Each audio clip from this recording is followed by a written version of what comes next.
Buenos días.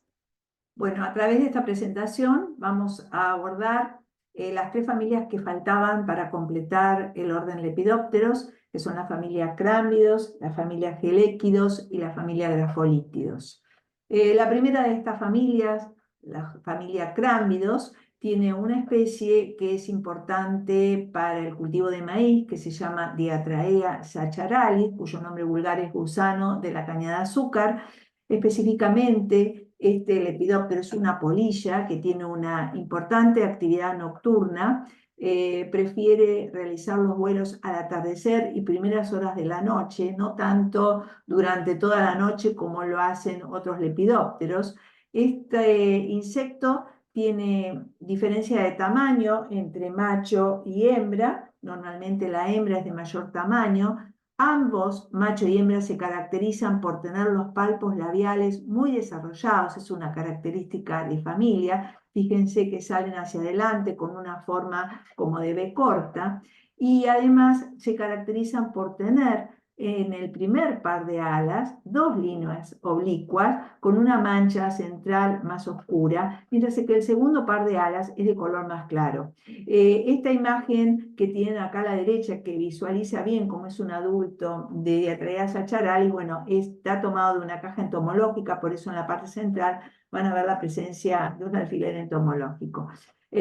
Bueno, en cuanto a la larva es de color amarronado, con pelos, y tiene colores marrones claros y oscuros, puntuaciones oscuras, de color negro, con la cabeza también de un color oscuro. Como les decía, es una plaga muy importante de maíz, aunque también ataca sorgo, puede atacar también cereales de invierno, en especial trigo, también caña de azúcar y arroz, que no lo tienen anotado en la diapositiva, pero donde también desempeña un rol importante esta plaga. Podemos decir que produce diferentes tipos de daños, desde daño de tipo fisiológico hasta un daño mecánico que termina con el vuelco de la planta. El vuelco en realidad es producido debido al daño fisiológico que se produce por la acción de la larva, que va a taladrar toda la caña del maíz y va a dejar esta caña hueca en su interior de manera tal que es susceptible al vuelco.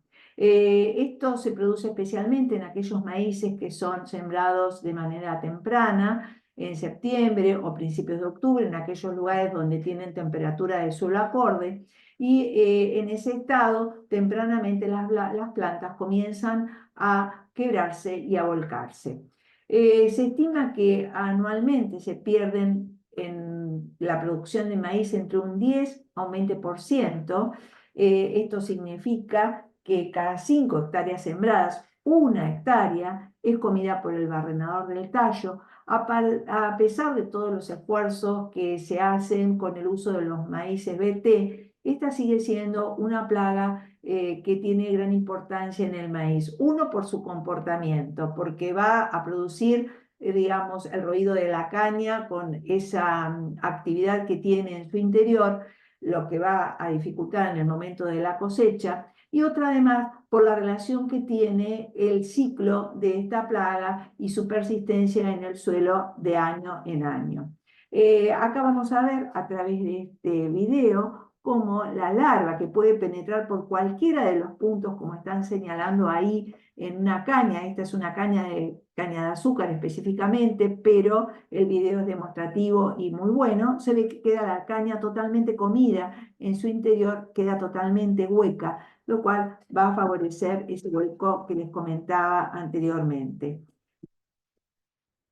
Acá tenemos en otro video donde también pueden percibir la actividad que va realizando en el interior de la larva con su aparato bucal masticador, una larva eruciforme que en un principio es mucho más clara y luego se va tornando de color más amarronada, como vimos en la primera diapositiva, que va comiendo y cortando los haces, como lo están viendo acá, y va dejando deyecciones en todo el interior de la caña.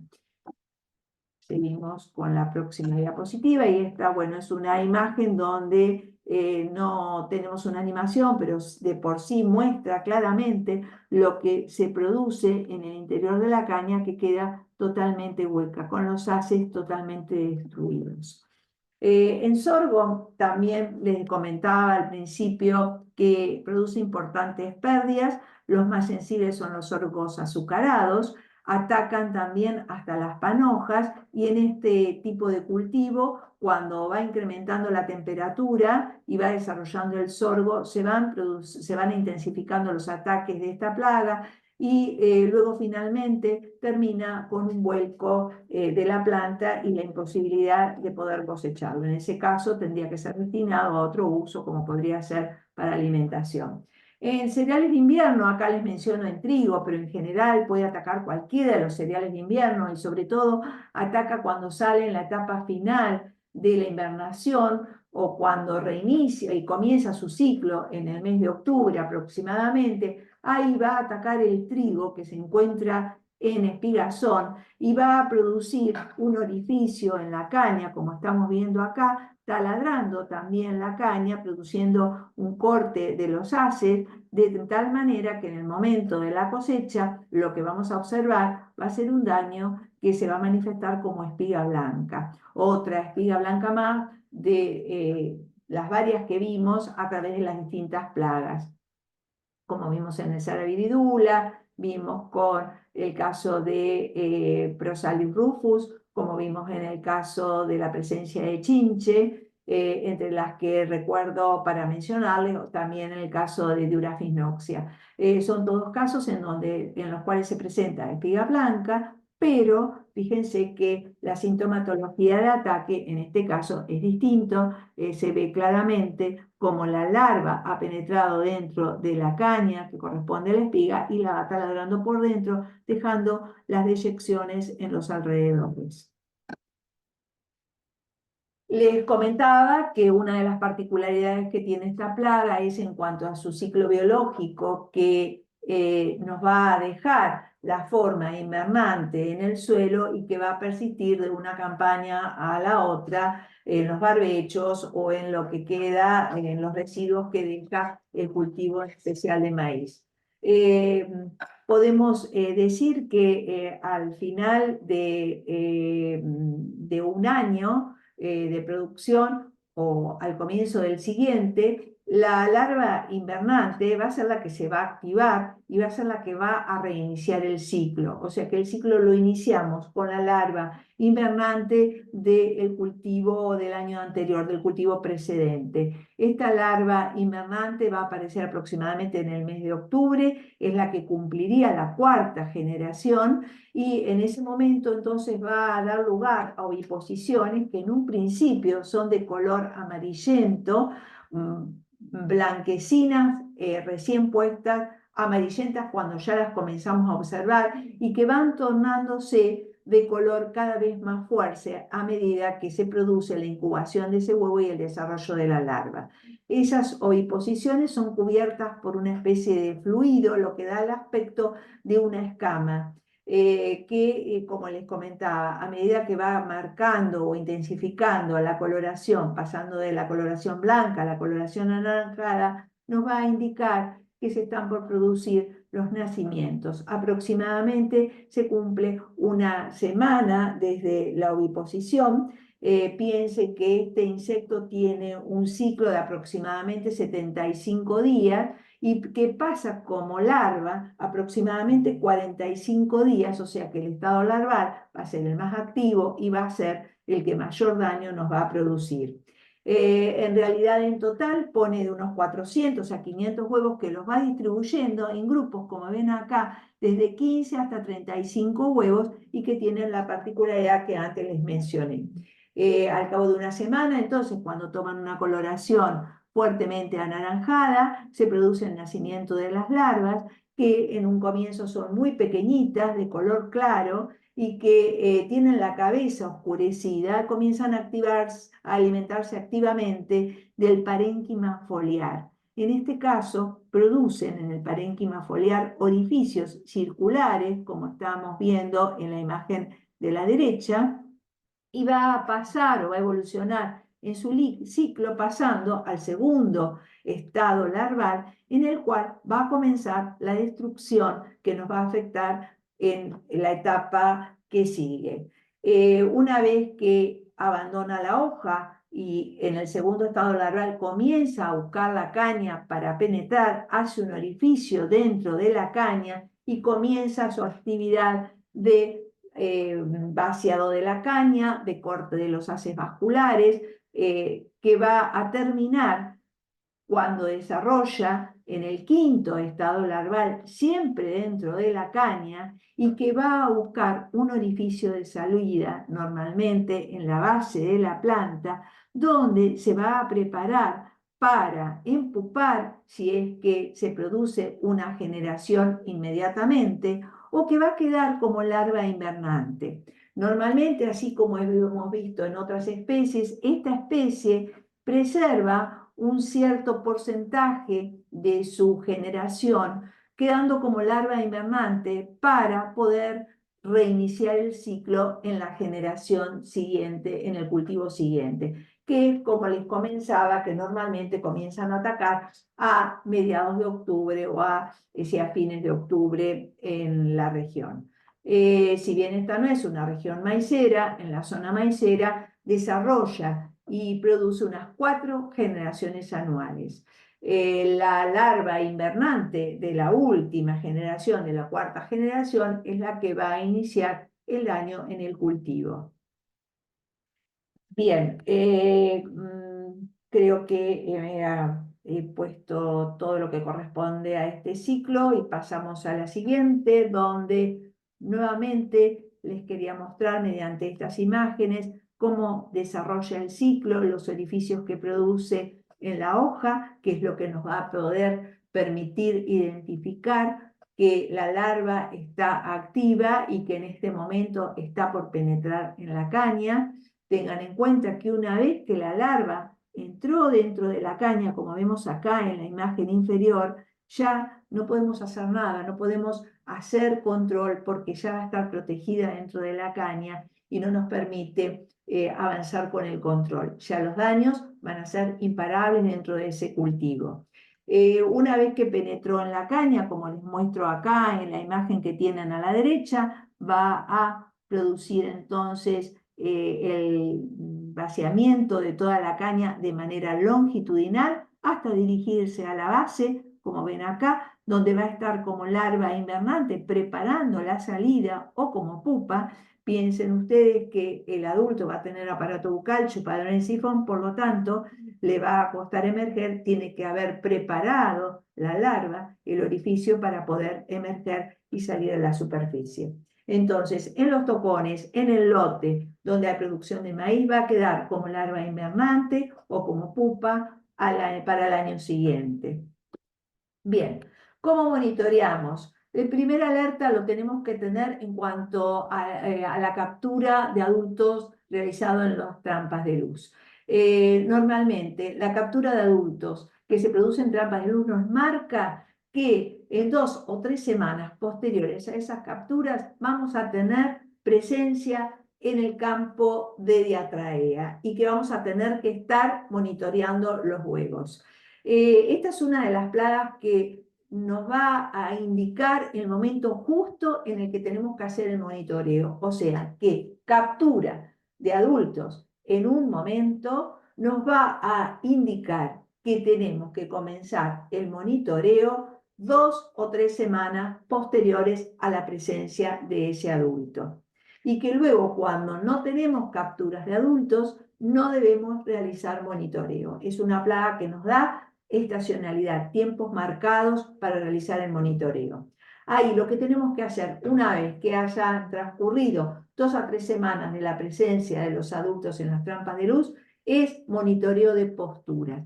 Como les indicaba en la diapositiva anterior, el primer estado larval va a consumir parénquima foliar y a partir de ahí va a tomar la energía suficiente como para pasar al segundo estado larval y entrar dentro de la caña.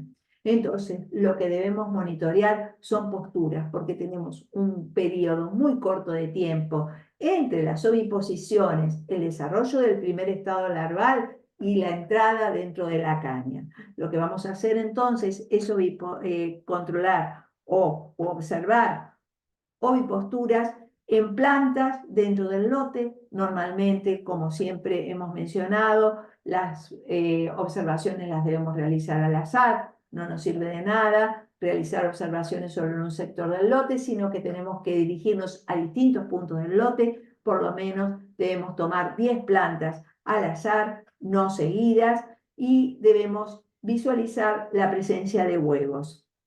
Normalmente el isoca ovipone en el tercio medio de la planta y en el envés de las hojas. Es ahí donde vamos a revisar las oviposiciones. En cada lote debemos tomar esas 10 muestras al azar, no contiguas, no seguidas, en diferentes puntos, aproximadamente entre 4 y 6 sitios de monitoreo, siguiendo el patrón que ustedes elijan para realizarlo, X, M, Z o el que ustedes consideren pertinente. La toma de decisión para el control químico, acá hablamos exclusivamente de control químico, porque una vez que la larva entró dentro de la caña, no podemos controlarla, tenemos que pararla a tiempo, y ahí tenemos que considerar que una ovipostura por planta, cada 10 plantas, es aproximadamente el umbral que tenemos que manejar. Pensemos que cada ovipostura está formada por grupos de aproximadamente 15 a 35 huevos que se van a presentar con el aspecto de una escama. El nivel de daño económico es de 8 a 10% de plantas que tengan posturas. Y acá en esta imagen que sigue les muestro cómo evoluciona la coloración de esas posturas. Ni son ovipuestas, son de color blanquecino, cubiertos por una especie de espuma. Normalmente cuando las vamos a observar a campo, cuando las encontramos ya han tornado a un color amarillento, y cuando finalmente están por producirse las emergencias, a los 2 días previos a producirse el nacimiento de las larvas, las vamos a encontrar de un color naranja intenso. Cuando toman esa coloración naranja, a las 24 o 48 horas siguientes se producirá el nacimiento de las larvas. Y tengamos en cuenta que en una semana se va a estar produciendo la entrada de esas larvas a el tallo para mantenerse todo el resto de su vida dentro de ese tallo. Por lo tanto, el control lo debemos organizar dentro de los 6 días posteriores a la detección de las posturas amarillentas anaranjadas. Con posterioridad a esos 6 días ya no podemos realizar control, porque estamos arriesgándonos a que las larvas estén dentro del tallo. Por otra parte, cuando tenemos las coloraciones aún blanquecinas, si es que las llegamos a encontrar en un estado muy temprano, debemos esperar que evolucionen en el color, perdón, para que se produzcan los nacimientos de las larvas. Bien, el INTA propone un esquema donde planifica entonces de acuerdo a la coloración el nivel de decisión que debemos tomar, y dice que en cualquiera de los 6 días siguientes a la coloración anaranjada debemos realizar el control, o si no, desistir de ese control. Esto lo pueden encontrar en la publicación de INTA, que está dentro del material complementario y que corresponde a esta plaga. Normalmente les decía que a pesar de todos los esfuerzos y el uso de los maíces BT, la plaga sigue estando presente, pero el uso de maíces BT para evitar los daños por presencia de diatraeas es uno de los usos más frecuentes. Estos maíces BT, así como lo vimos en el caso de Spodoptera, podemos decir que se basan en el uso de una bacteria, Bacillus thuringiensis, que normalmente habita en el suelo y que tiene esporas que contienen proteínas tóxicas que afectan el sistema digestivo de los insectos, paralizándolos, formando cristales dentro del sistema digestivo de las larvas que consumen esos maíces BT, y que finalmente producen la mortandad de las larvas. ese modo de acción de estos cristales está sintetizado en la figura que tienen en pantalla.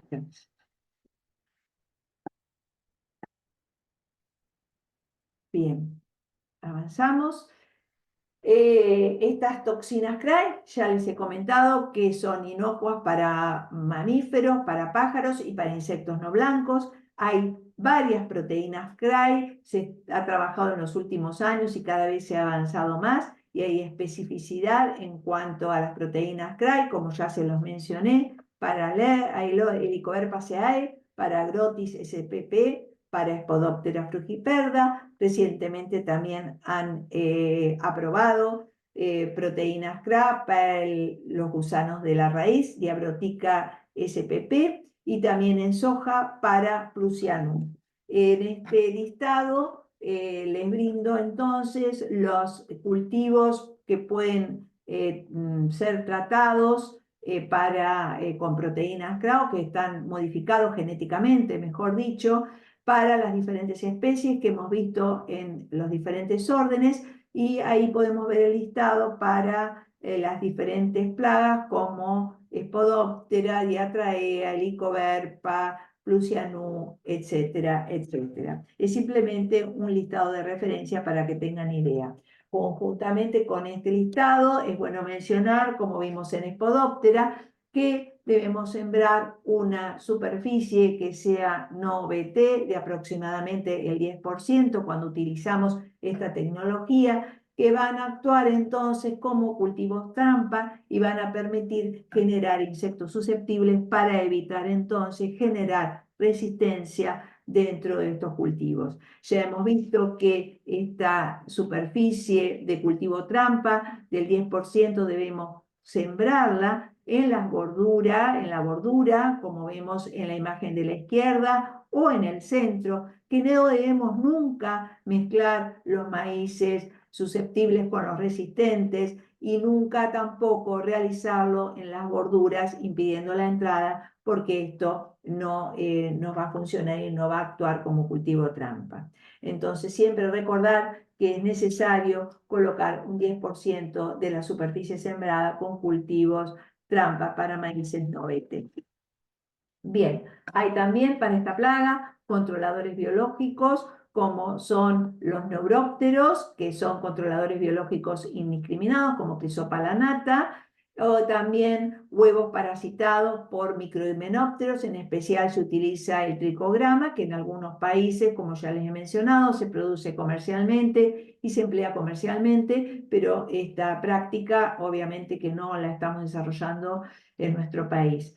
Otro aspecto importante del control de esta plaga es el manejo cultural, ya que, como les mencionaba en el ciclo, las larvas van a poder permanecer en la base de los tocones como larvas invernantes en la última generación, o bien van a quedar como pupas en el suelo invernantes en los tocones, y entonces cualquier roturación del suelo que hagamos como práctica cultural va a permitir que eliminemos estas larvas invernantes. Por supuesto que la siembra de maíz sobre maíz, en cultivos donde encontramos presencia de Diatraea, también no sería recomendada, sino que tendríamos que hacer una rotación. Y además mencionar que la siembra directa, por supuesto, va a mantener el impacto, porque la plaga va a seguir persistiendo a nivel de suelo.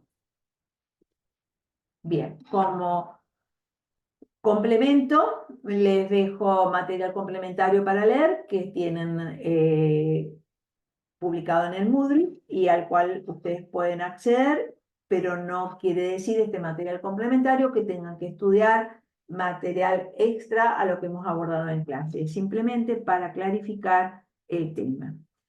Pasamos a una familia, que es la familia de los geléquidos, una especie que tiene importancia a nivel de almacenaje, que es Citotroga cerealela, que es la isoca o palomita de los cereales.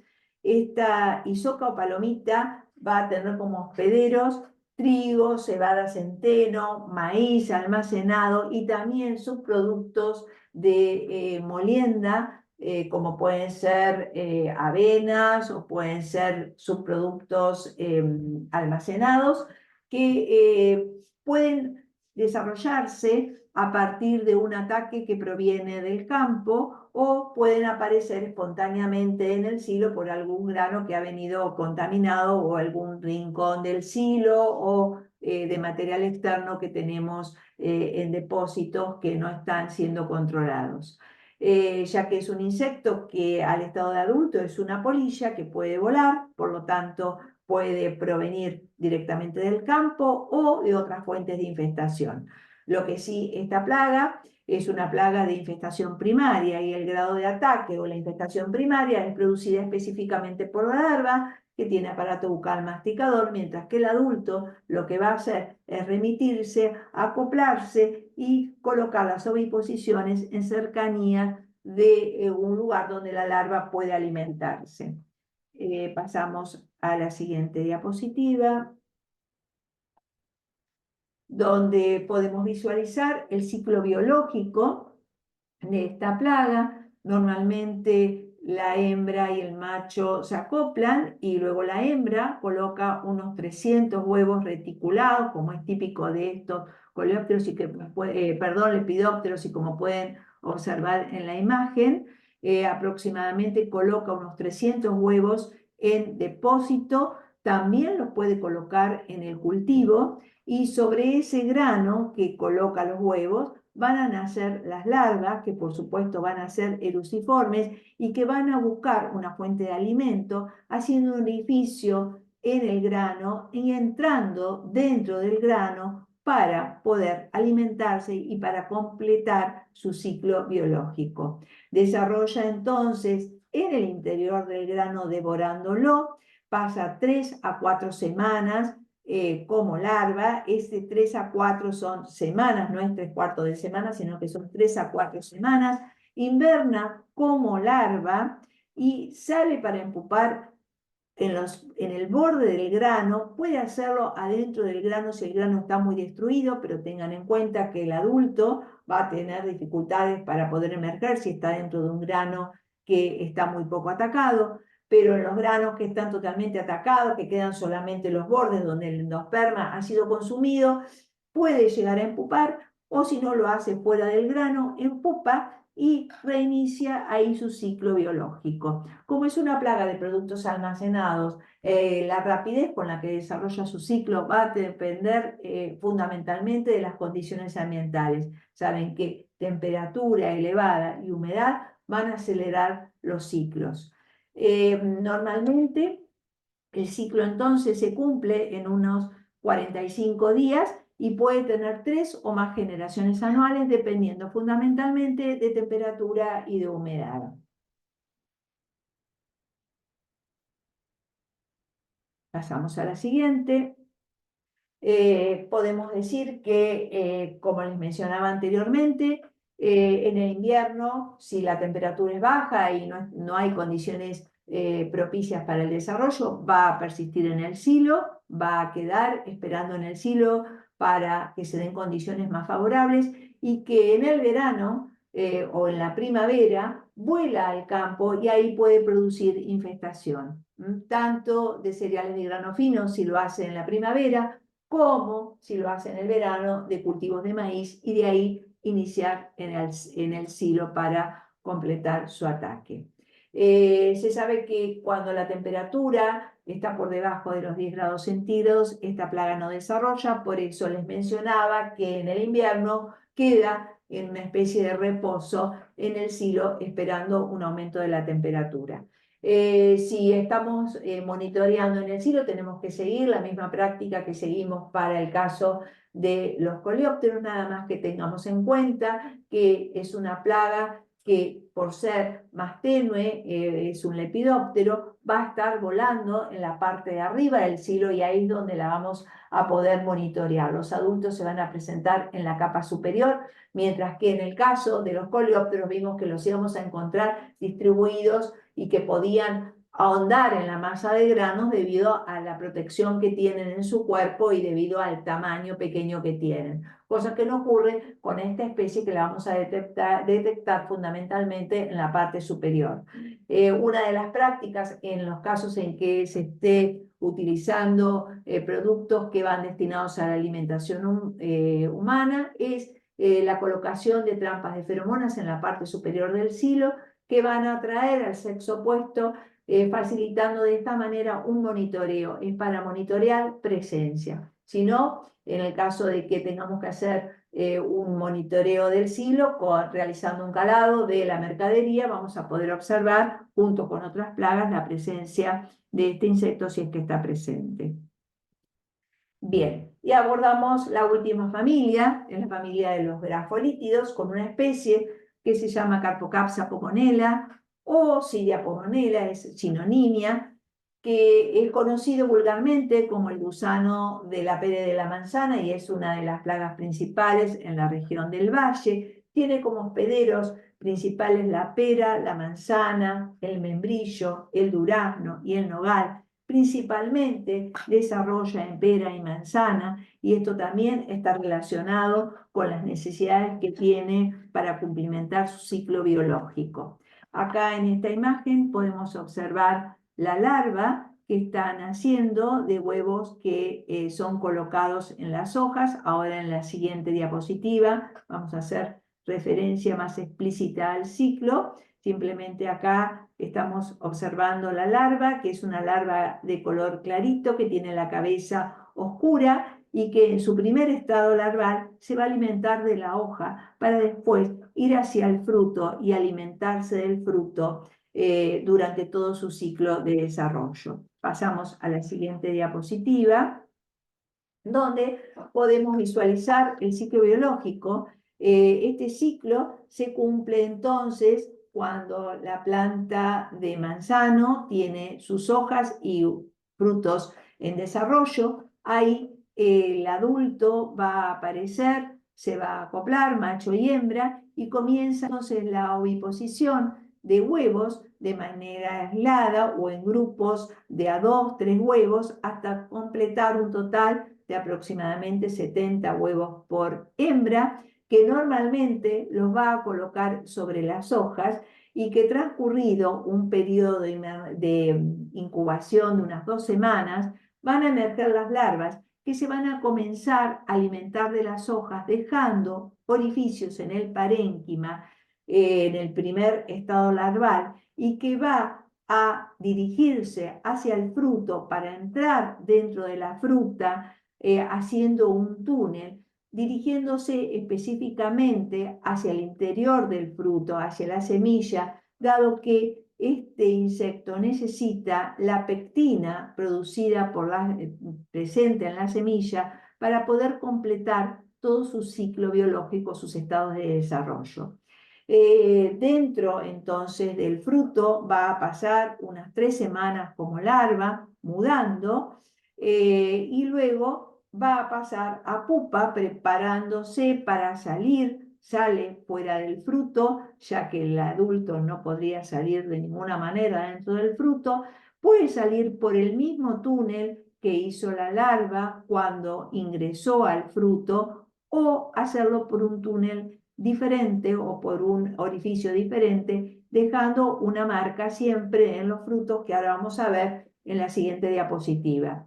Una vez que sale del fruto, normalmente sale y en pupa, pegada al tronco o en la base de los troncos, o puede quedar como larva invernante también para reiniciar el ciclo biológico. Esas son las dos formas en las que pasa el periodo desfavorable.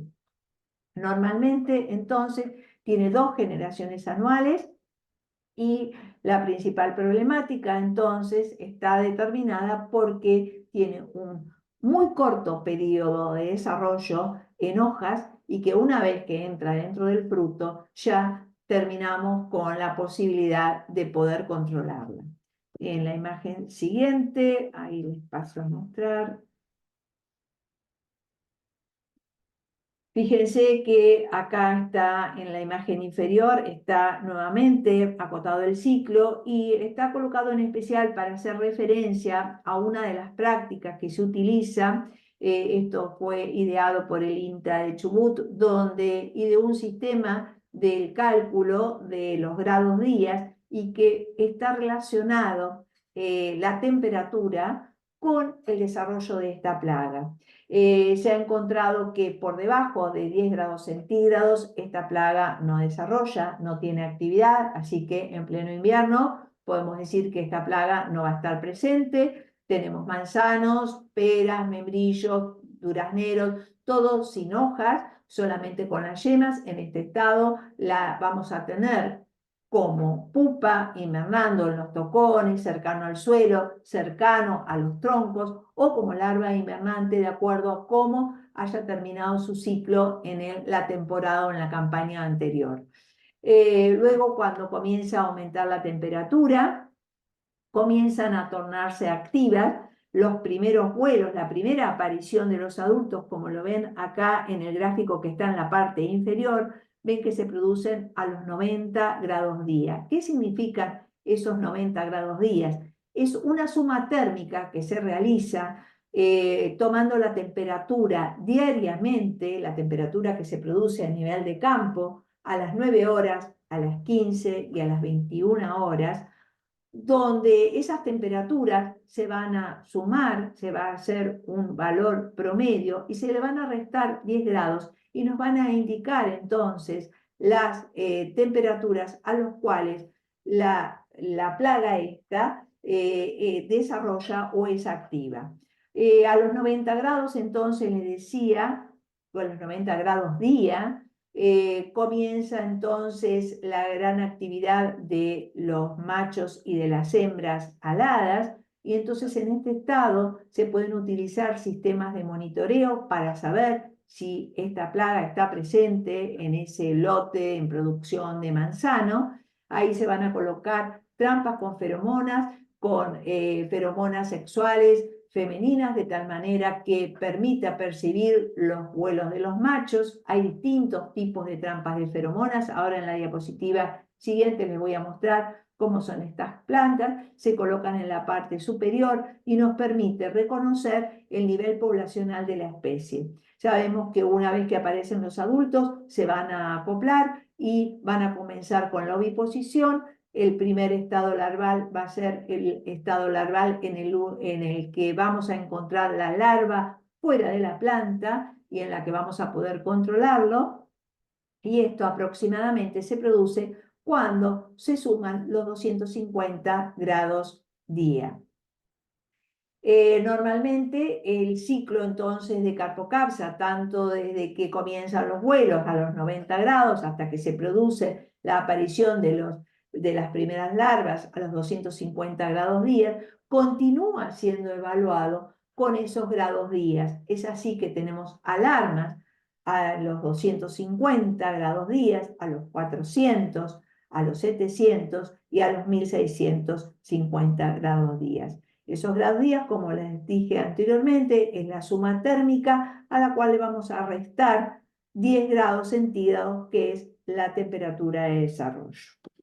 Bien, ahí les muestro, hay muchísimas trampas. Este es un tipo de trampa de feromona que se coloca en la parte superior de los árboles y que permite monitoreo de adultos.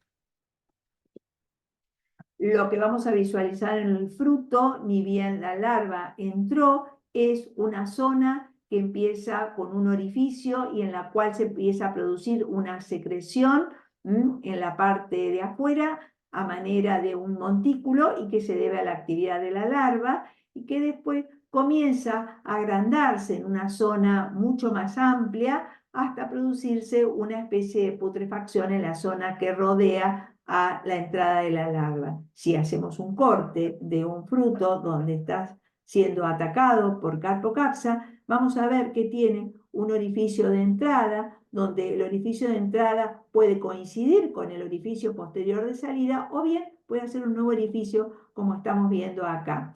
Vamos a ver que directamente en forma perpendicular la larva se va a dirigir hacia la semilla para alimentarse de la pectina, va a continuar con sus estados larvales dentro de la semilla para finalmente salir y empupar o quedar como larva invernante fuera de ese fruto.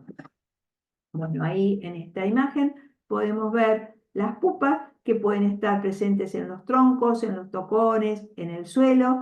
Normalmente se colocan alrededor de los árboles unas especies de trampas o de cubiertas que los abrazan para retener estas pupas y de esta manera poder eliminarlas de manera de disminuir la población o disminuir la presencia de la plaga en los años posteriores o que se reinicie el ciclo.